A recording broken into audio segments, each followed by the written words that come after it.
যদি সৎ সাহস থাকে কল্যাণবাবু উপযুক্ত প্রমাণ দিয়ে দেখাক।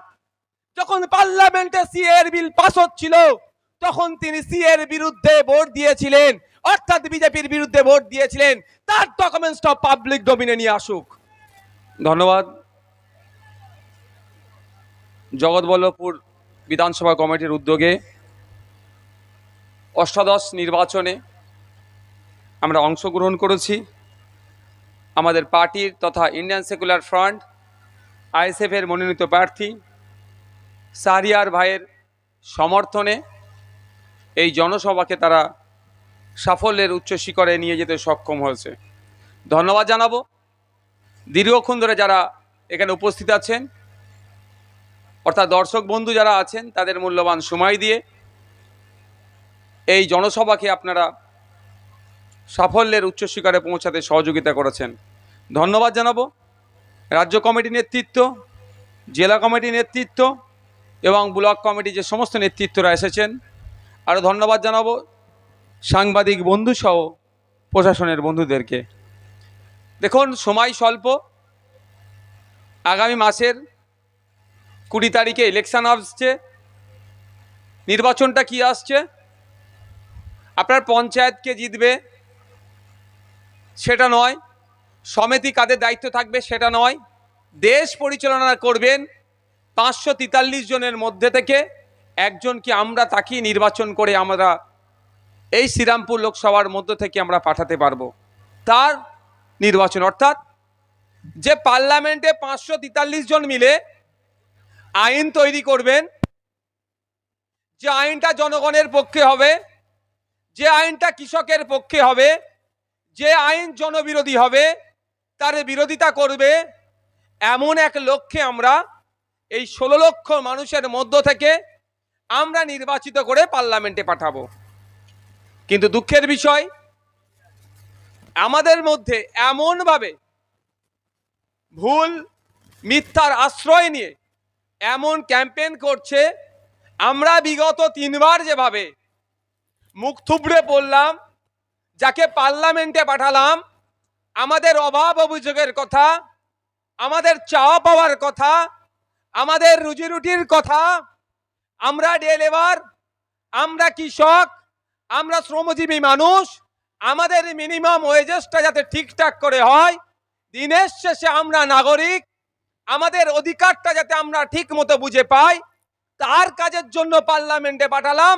কিন্তু দুঃখের বিষয়, আমি অপদার্থ বলছি, এই শব্দ প্রয়োগ করতে আমাকে এক বড় দ্বিধাগ্রস্ত হচ্ছি না, কারণ যে অপদার্থটাকে আমরা 3 বার পার্লামেন্টে পাঠিয়েছি, আমাদের কথা বলা তো দূরের কথা, উপরাষ্ট্রপতিকে নিয়ে তিনি মিমিক্রি করতে ব্যস্ত। অবশ্যই প্রত্যেকটা মানুষের রাইট আছে, সমালোচনা করতে পারে, কিন্তু সমালোচনার একটা স্তর হওয়া দরকার। তাকে আমরা ওখানে মিমিক্রি করতে পাঠাইনি, আমরা সংখ্যাগরিষ্ঠ মানুষ, তাকে ভোট দিয়ে পাঠিয়েছিলাম। এই যে মাঠে আছেন, মাঠের রাইট সাইডে যে স্বাস্থ্য কেন্দ্রটা আছে, এটা ডেভেলপমেন্টের জন্য, হেলথের ডেভেলপমেন্টের জন্য, এডুকেশনের ডেভেলপমেন্টের জন্য, এখানে রাস্তাঘাট থেকে শুরু করে মানুষের যেভাবে ডেভেলপমেন্ট করা যায়, এখানকার নাগরিকের যাতে রুজি রুটি বৃদ্ধি হয়, তার জন্য পার্লামেন্টে পাঠিয়েছি। আর অপদার্থ সেটা না করে সে গিয়ে মিমিক্রি করছে। তাই সময় এসেছে, আপনারা ডিসাইড করুন যে আগামী দিনে খামচিহ্নকে পার্লামেন্টে পাঠাবেন না প্রাক্তন শ্বশুর প্রাক্তন জামাইয়ের মধ্যে যে নাটক চলছে তাদের মধ্যে কাউকে পাঠাবেন। আপনারা ডিসাইড করুন। কদিন আগে একটা ভয়েস লিক হয়েছিল, দেখেছিলেন? ভয়েসের সত্যতা আমিও জানিনি, কিন্তু ওখানে যেন শুনছি নাকি একটা প্রাক্তন শ্বশুর জামাইয়ের মধ্যে একটা কথোপকথন হচ্ছিল, একটা কনভারসেশন হয়েছে টিকিট লেনদেনের ব্যাপারে। আর গতকালকে একটা ভিডিও দেখছিলাম, সেই ভিডিওতে বর্তমানে ঘাটালের বিজেপির প্রার্থী বলছেন, আমি অমুকের অফিসে গিয়েছিলাম কিন্তু আমার দলের নেতৃত্বকে জানিয়ে গিয়েছিলাম। অর্থাৎ একজন এমএলএ, বিজেপির এমএলএ তৃণমূলের অফিসে যাচ্ছেন, বিজেপির নেতৃত্বকে জানিয়ে যাচ্ছেন। তার মানে এদের মধ্যে কত ভালো সম্পর্ক আছে বুঝতে পারছেন? আমরা যারা এখানে ভাবছি যে রাজ্যে নাকি বিজেপি এসে যাবে বলছে।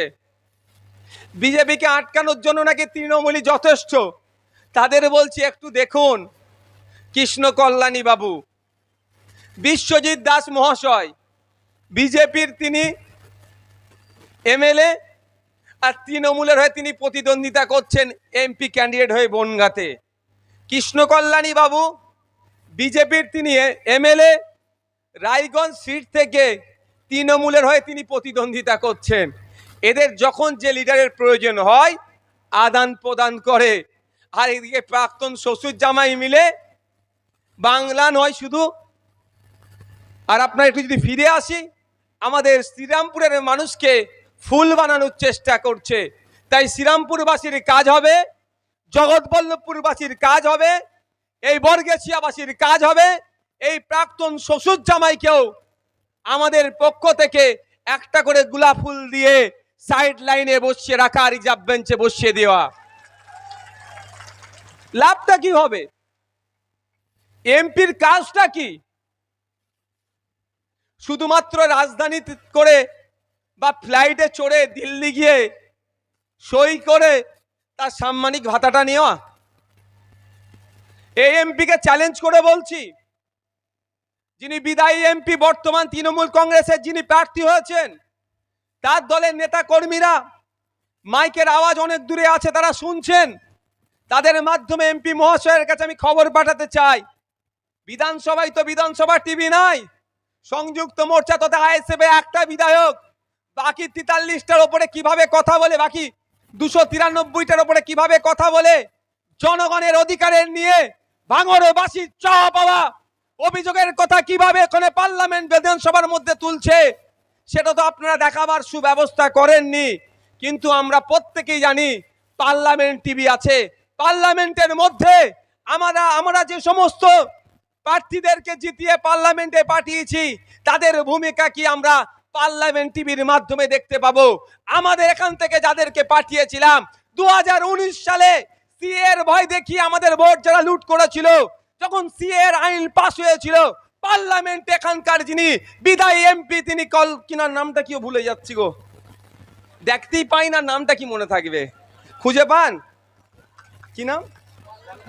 হ্যাঁ, কল্যাণ ব্যানার্জি মহাশয় সিএ এর সময় কি ভূমিকা পালন করেছিল মনে আছে কারো?